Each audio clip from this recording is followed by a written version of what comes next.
Que a graça e a misericórdia do Senhor seja com cada um aqui presente, especificamente com vocês que estão nos visitando. Sejam sempre muito bem-vindos. E vocês sabem que essas mensagens é que nós recolhemos da igreja. Vocês é que dão esses temas para nós, e nós os colocamos durante o ano, de acordo com os eventos principais daquele mês.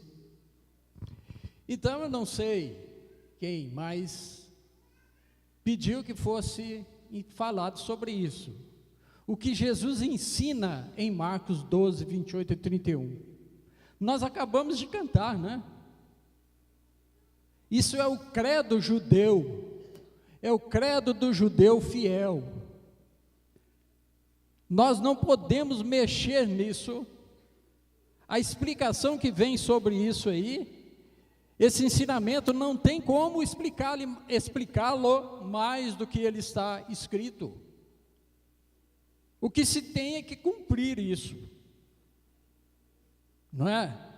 Então não tem como especificar isso aí. Agora veja o seguinte, nós vamos ter esse momento aqui, que nós vamos falar do que culminou esse ensinamento. Porque o que Jesus ensina em Marcos 12, 28, é o desfecho de uma série de fatos que começaram desde a entrada dele em Jerusalém, naquilo que nós chamamos de domingo de Ramos, né, na Semana Santa. Aquilo ali foi o início para encerrar com esse ensinamento de Marcos 12, 28. Ouve Israel, o Senhor é o nosso Deus. Israel precisava ouvir aquilo.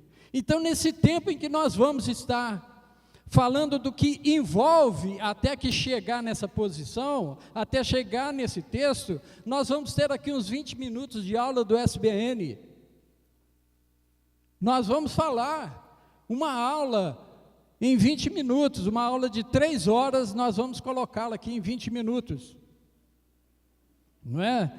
Porque era chamado o Domingo de Ramos.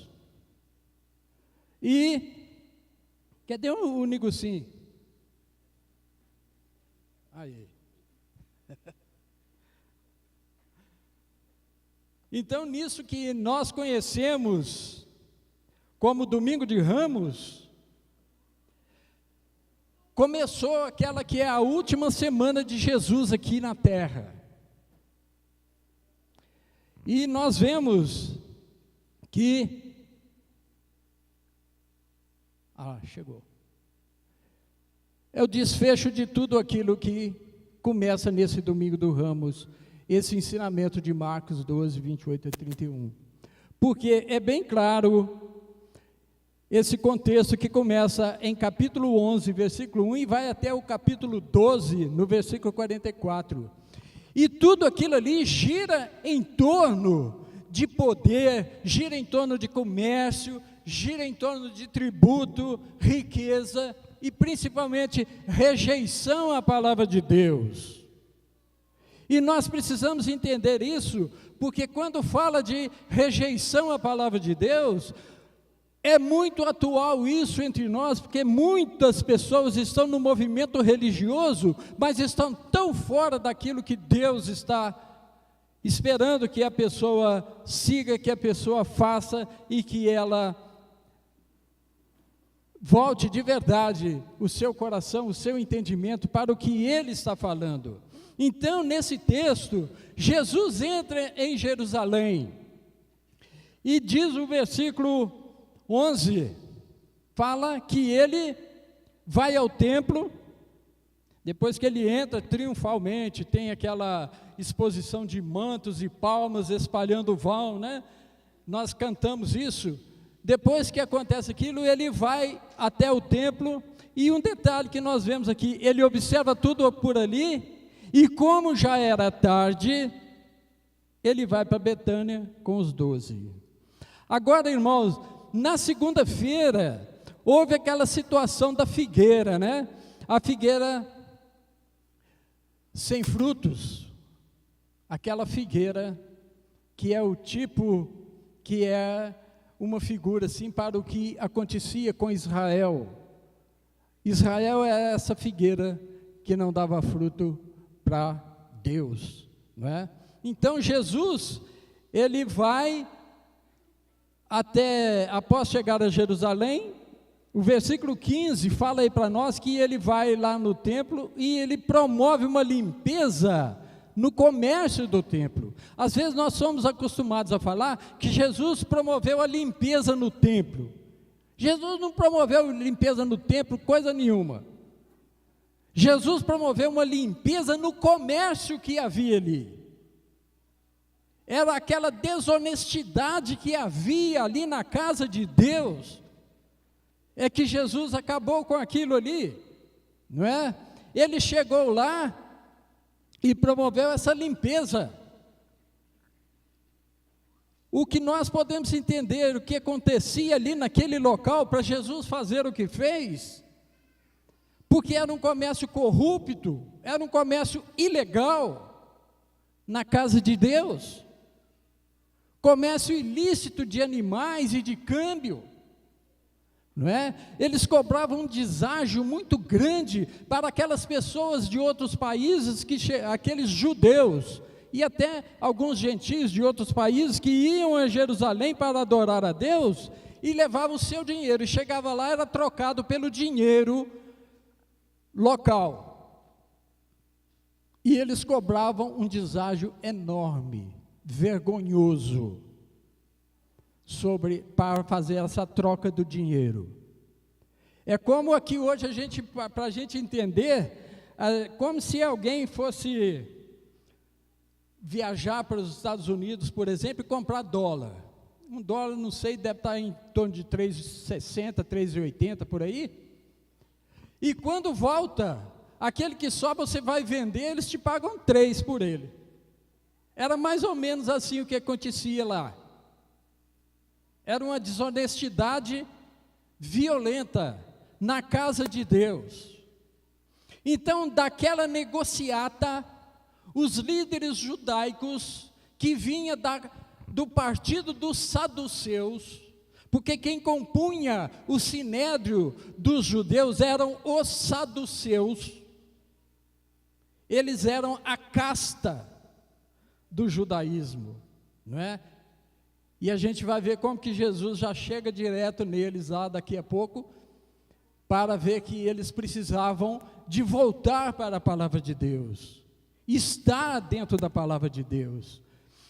Eles não se preocupavam com o dom maior ensinado por Deus em todos os tempos, que é o dom do amor.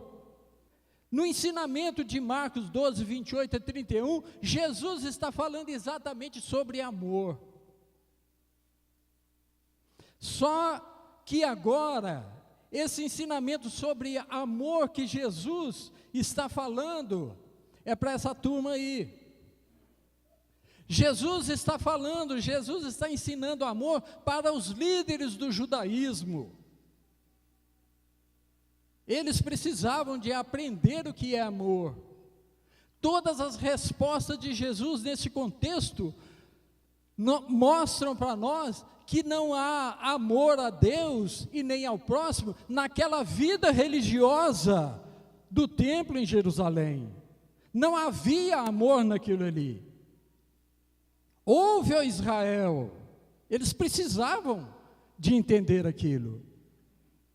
Aquela era uma liderança gananciosa, que havia transformado aquele lugar sagrado, escolhido por Deus, que era chamada casa de oração, eles transformaram aquilo ali num covil de salteadores.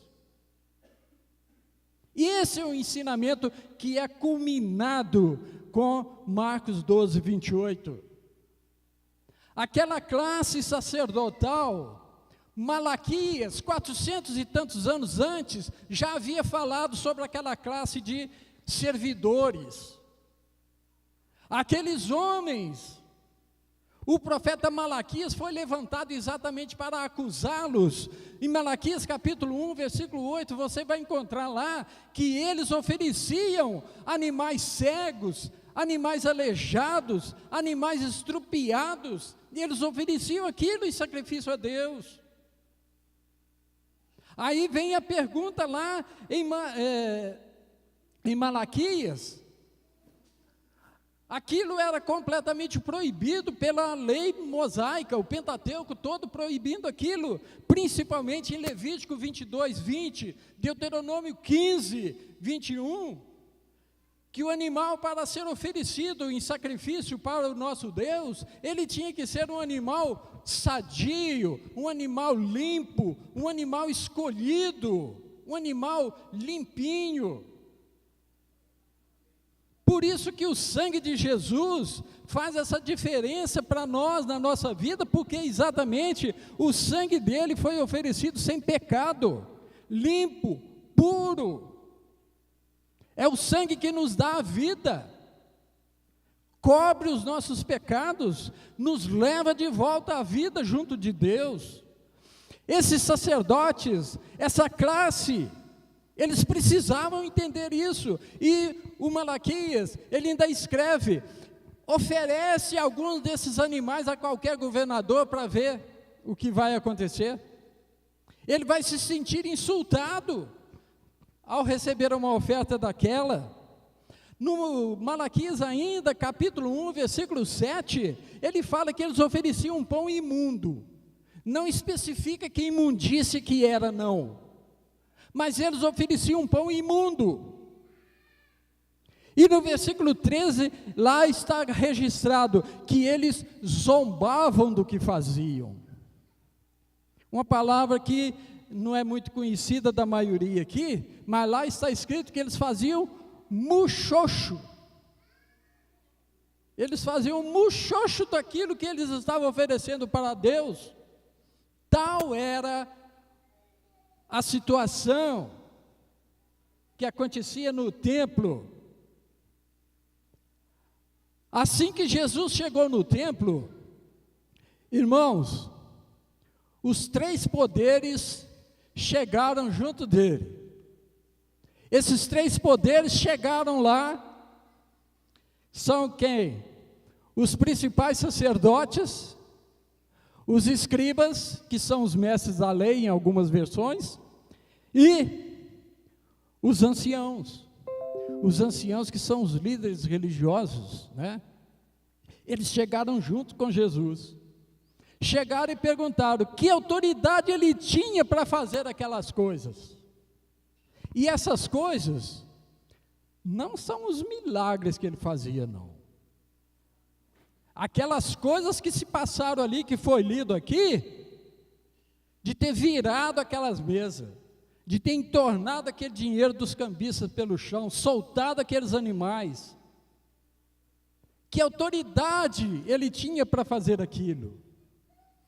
Quem ele pensava que ele era? Isso é que eles colocaram lá para Jesus. Quem você pensa que é? Marcos 11, 28.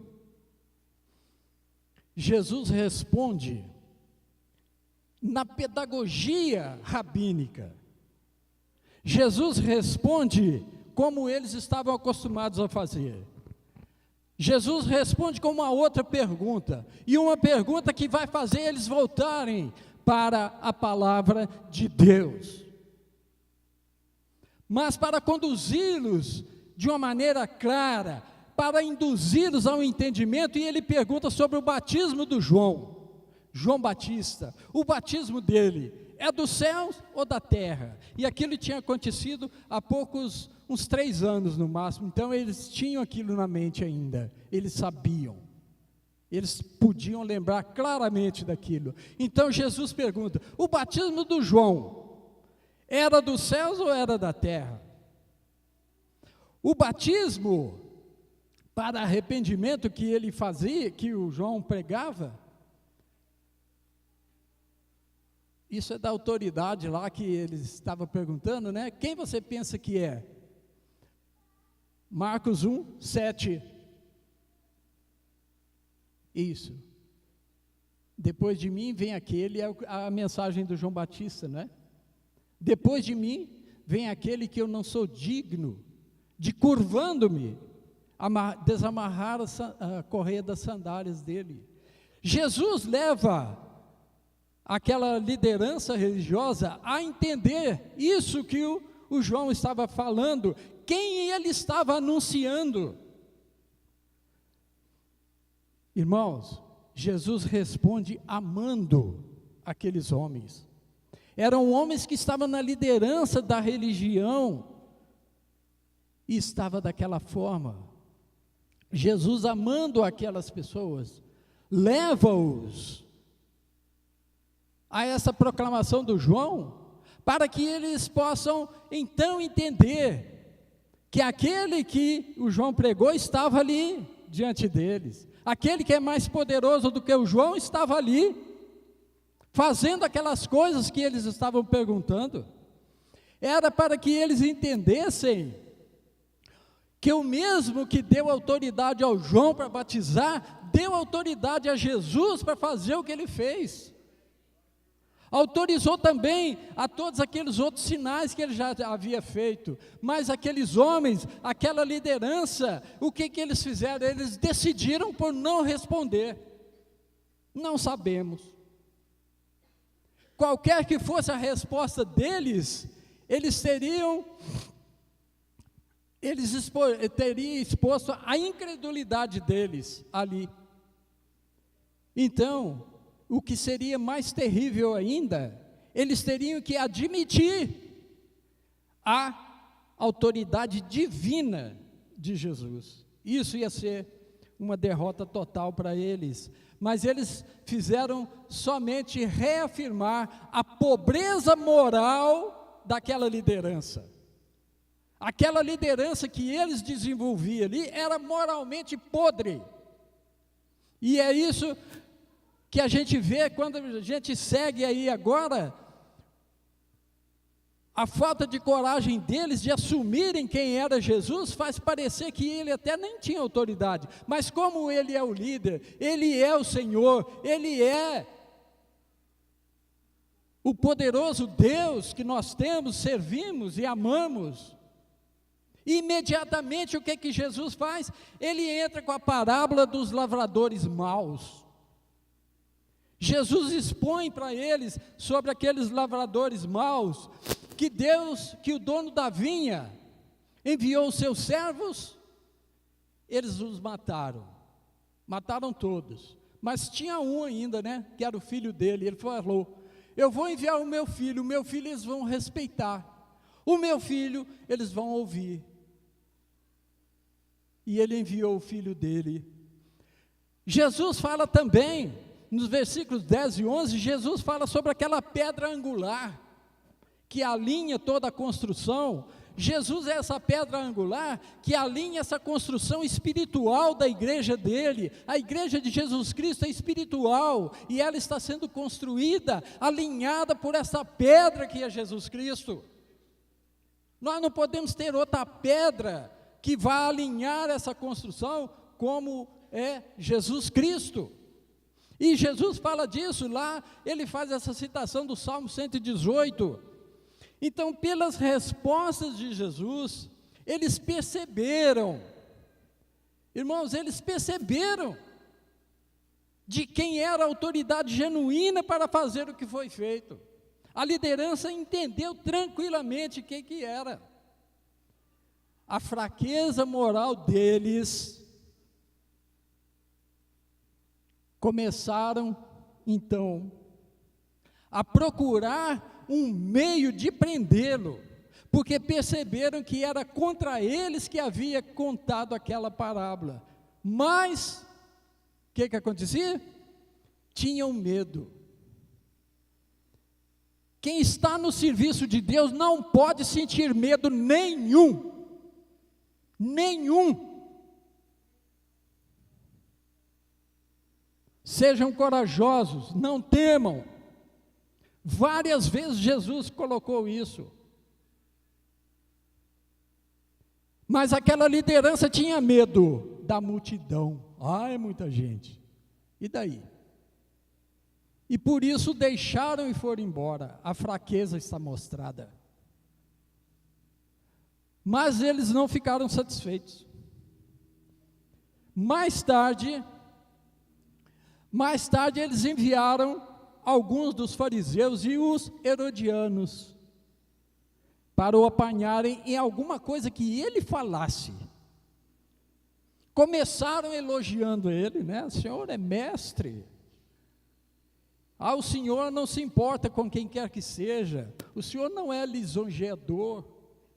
O Senhor não procura agradar a ninguém nos moldes deles, né? E como queriam apanhá-lo em alguma palavra mal falada, versículo 13 mostra isso para nós, eles perguntaram sobre o pagamento de tributo, não é? Foi um tipo de armadilha que eles lançaram para Jesus, uma armadilha camuflada, né? Mas, porque se Jesus respondesse afirmativamente aquilo ali, as multidões estavam voltadas contra Jesus, não é? Então eles estariam livres de Jesus. Mas se ele dissesse que não devia pagar os impostos, o tributo, seja lá o que for, os herodianos que estavam presentes ali, o entregariam imediatamente para as autoridades romanas, e também eles estariam livres daquele empecilho.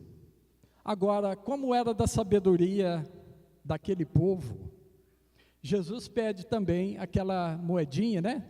Me dá uma moeda do tributo, e pergunta de quem que era a figura que estava naquela moeda, não é isso? Aí eles falam, não, isso é do César. Naquela época o César era o Tibério, filho do Augusto, né? Tibério César. Então a resposta de Jesus é exatamente para levá-los à palavra de Deus novamente, porque era comum a sabedoria daquele povo, que quem tivesse aquela moedinha, pertencia àquele imperador. Aquela figura, aquela imagem do imperador, fazia com que o possuidor daquela moeda fosse dele, do imperador. Jesus faz com que eles voltem para a palavra dele, faz com que eles entendam lá, eles voltem para Gênesis capítulo 1, versículo 26, nós somos imagem e semelhança de Deus, aqueles ali são imagem e semelhança do César, nós somos imagem e semelhança de Deus, o que é do César é do César, e nós somos de Deus, o que é de Deus é de Deus. Então, nós somos a imagem do Deus vivo. Então aquela delegação que estava ali, querendo apanhar Jesus em alguma palavra mal falada, ficou pasma. Ela ficou pasma com a resposta de Jesus, e viram também que a armadilha deles foi para o beleléu. A armadilha deles não valeu. Não puderam acusar Jesus de sedição e nem de se dobrar diante de Roma. Aí entra em ação os saduceus. Aí fica pior ainda o contexto desse ensinamento. Porque os saduceus, eles acharam que eles teriam algum sucesso em pegar Jesus. Porque pensavam, eles ocupavam, deixa eu ver, acho que ele está atrasado? Não, é aí. Eles ocupavam os altos cargos do Sinédrio, a presidência do Sinédrio e todos aqueles cargos mais importantes que eles inventaram, era preenchido pelos saduceus. Eles eram a aristocracia sacerdotal, rica pelo rendoso comércio de animais e câmbio do templo, tudo desonestamente, criado por eles, deixado acontecer por eles, a fraqueza moral deles, admitiam, os saduceus, eles admitiam alguma parte da lei de Moisés, alguns pedaços da lei de Moisés, eles admitiam, não todo o Pentateuco. Eles negavam a existência de anjos, os fariseus. Veja que liderança era essa. Negar a existência de anjo, negavam que existia espírito e não acreditavam na ressurreição. Eles não acreditavam que havia vida após a morte. Então esses homens estavam se sentindo ameaçados pela ação de Jesus no templo, quando derrubou aquelas mesas, acabou com aquele comércio deles ali. Eles estavam se sentindo ameaçados pelo que Jesus fez. A manutenção da riqueza deles vinha dali, daquele comércio. Então, o que esses saduceus fazem?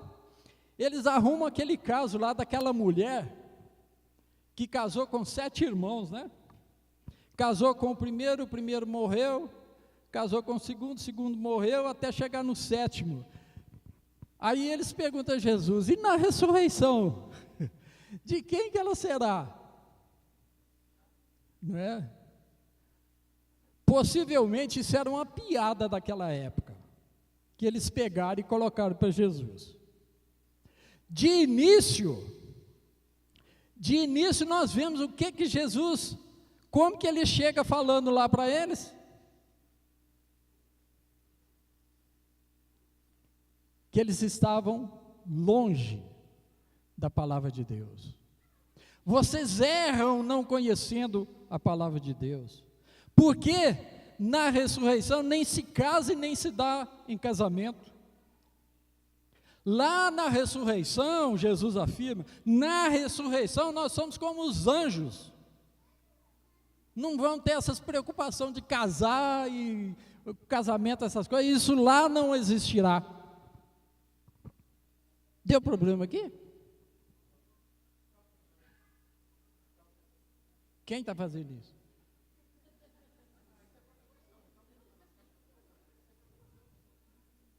Ele sabe das coisas. Então Jesus, ele diz como que eles estavam bem longe do entendimento das Escrituras. Se eles não criam na ressurreição, como que eles iam propor uma pergunta daquela para Jesus? Para eles, os saduceus, o Abraão, o Isaac, o Jacó, o Moisés, eram homens mortos, morreu, acabou, não existe vida após a morte. Eles entendiam dessa forma, não é? Mas a resposta de Jesus, a resposta do Senhor Jesus é muito importante para nós aqui hoje. A resposta que Jesus dá para eles é para que nós possamos entender aqui hoje. Deus não é Deus de mortos. Deus, o nosso Deus, é Deus de vivo.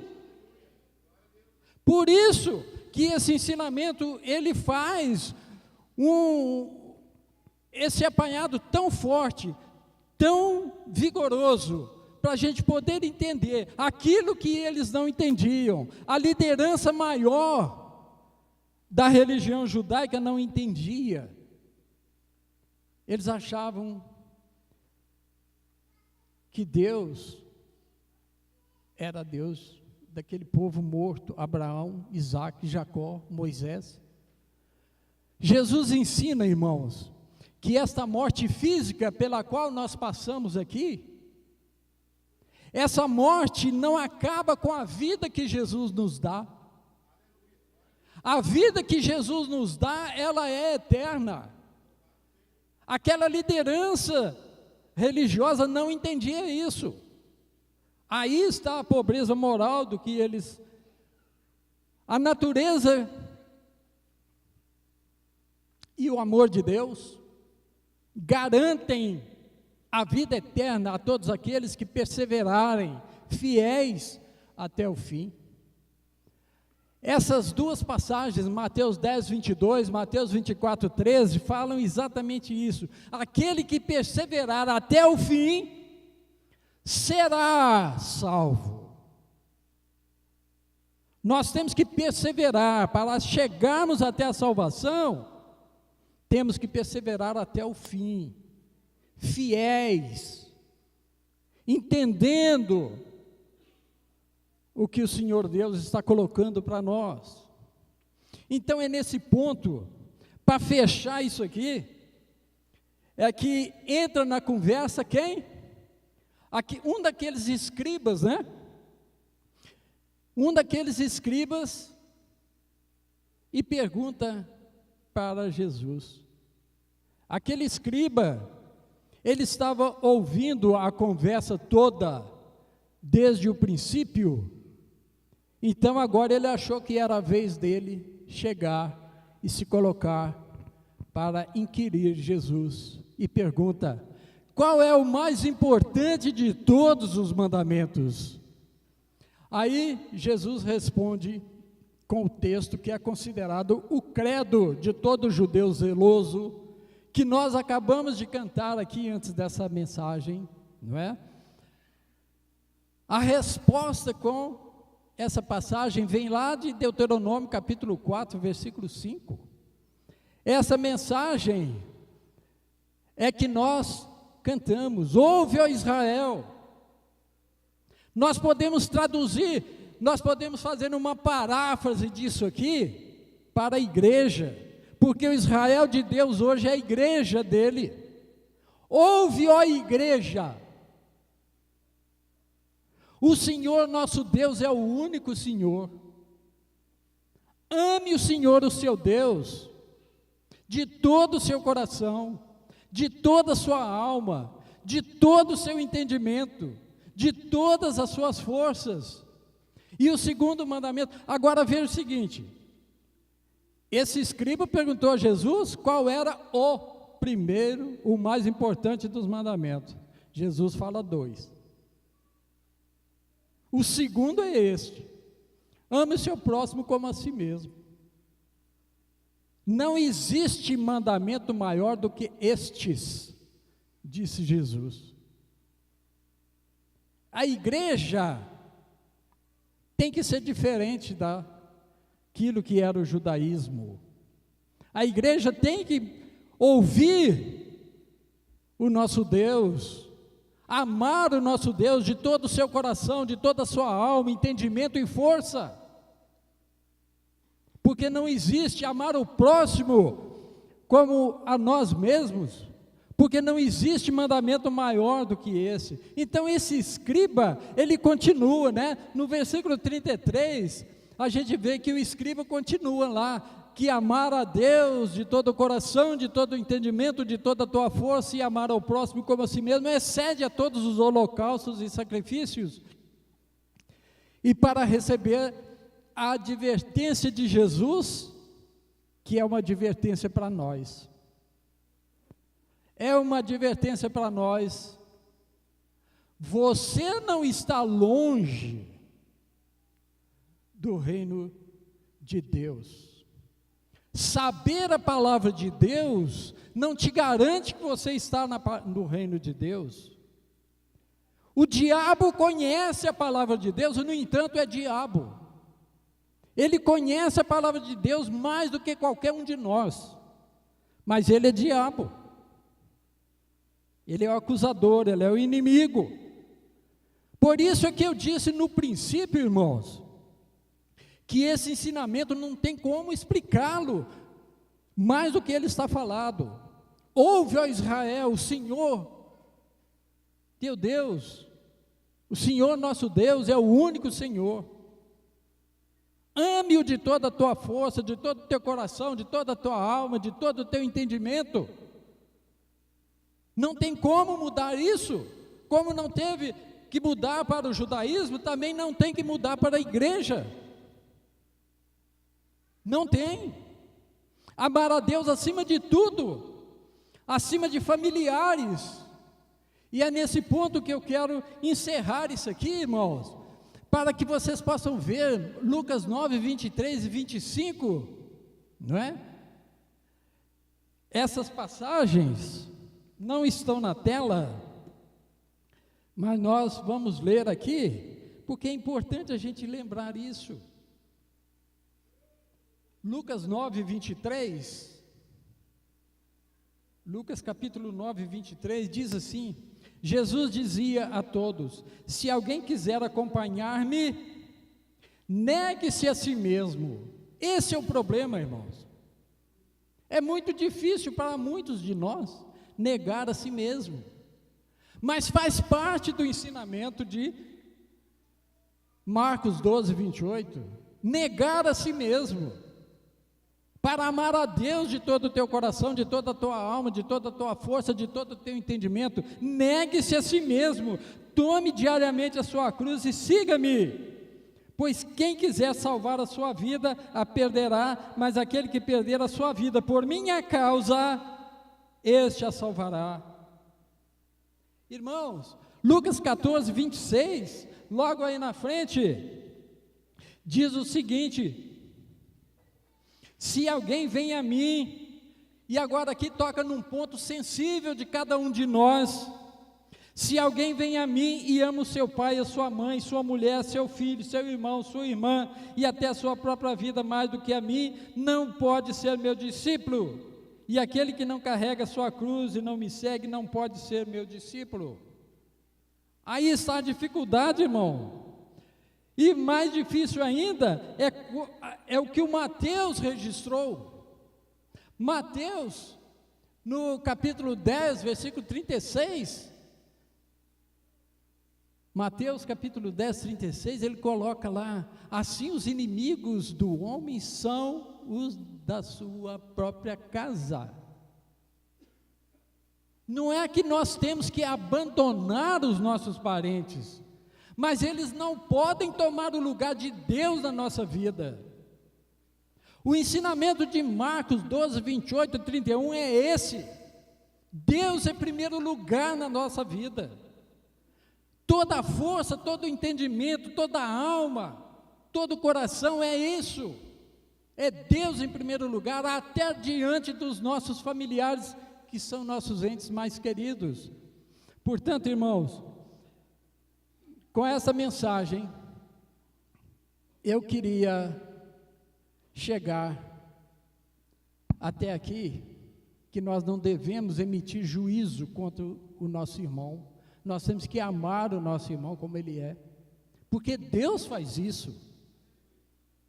Deus faz isso. E chegar também naquele sentido de 1 João capítulo 4, versículo 19. Nós amamos porque Ele nos amou primeiro. Que Deus abençoe a igreja. Que Deus dê força, dê coragem à igreja para cumprir isso. Esse ensinamento de Marcos 12, 28. Porque aquele pessoal lá estava longe de cumprir isso. Nós vimos tanta coisa errada que acontecia na vida deles como líderes religiosos, e nós precisamos ser diferentes. Nós precisamos ser o povo verdadeiramente santo. Nós amamos porque Deus nos amou primeiro, João 4,19. E que Deus continue cuidando da sua igreja, cuidando de cada um de nós, para que nós possamos ser árvore frutífera para Ele. Não como aquela árvore da segunda-feira que ele chegou, viu, não tinha fruto, só tinha folha. Jesus quer fruto, Jesus não quer sombra. Nós precisamos entender isso. Isso está no contexto desse ensinamento. 3 horas de SBN, encerrou. Deus abençoe a igreja.